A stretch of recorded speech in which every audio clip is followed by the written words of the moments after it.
یہ ہے کہ مین کیمپس میں حفظ قرآن بمائے ترجمہ یہ بچوں کے لیے شروع ہو گیا. اور ایک اور کام ہے جس کا میں آپ سے ریلیٹڈ ہے جتنے یہاں بیٹھے انشاءاللہ ثم انشاءاللہ بقرہ عید کے بعد سے بڑی عمر کے لوگوں کے لیے ترجمہ قرآن کی کلاس کا بھی مین کیمپس میں انشاءاللہ ثم انشاءاللہ ہم آغاز کرنے جا رہے ہیں، تاکہ بڑی عمر کے لوگوں کو اگر قرآن مجید سمجھنے کا شوق ہے تو ان کے لیے بھی ایک موقع ہونا چاہیے. اور باقاعدہ یہاں پہ کلاس لگائیں گے. اس کے اوقات کیا ہوں گے وہ وقت آنے پر پھر انشاءاللہ آپ تک بات پہنچ جائے گی. تیسری بات، اس سٹیج پر یہ بات کہہ دی گئی کہ ابھی جو دور آ گیا وہ اے آئی کا دور ہے. اے آئی آپ سمجھ رہے ہیں نا، آرٹیفیشل انٹیلیجنس، آئی ٹی کا دور ہے، اے آئی کا دور ہے. پہلی مرتبہ دنیا میں ایک بھونچال آ گیا ہے کہ جو پہلے لوگوں کی تعلیمی ترجیحات تھی وہ یکسر بدل گئی.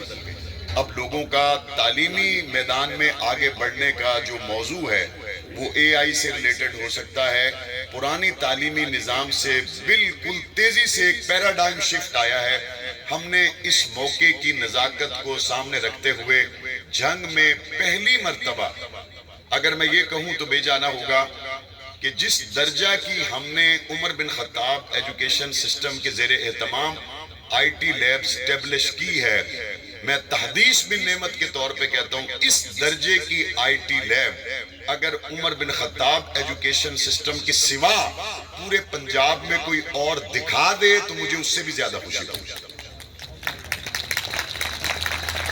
اس درجہ کی ہم نے کمپیوٹر لیب تیار کیا اور اس میں جو سکھانے کے لیے جو ماہرین اساتذہ اکرام کا ہم نے انتخاب کیا ہے وہ کچھ اسلام آباد سے تشریف لائیں گے، کچھ کراچی سے تشریف لائیں گے، کچھ ہمیں ویڈیو لنک کے ذریعے ان کی خدمات حاصل رہیں گی، کچھ مقامی طور پر جھنگ کے لوگوں کی ہم نے خدمات حاصل کی ہیں.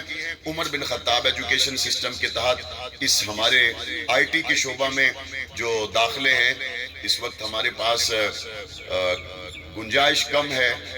ظاہر ہے رہائش کے لیے بھی، ہاسٹل کے لیے بھی پوری عمارت ہونی چاہیے.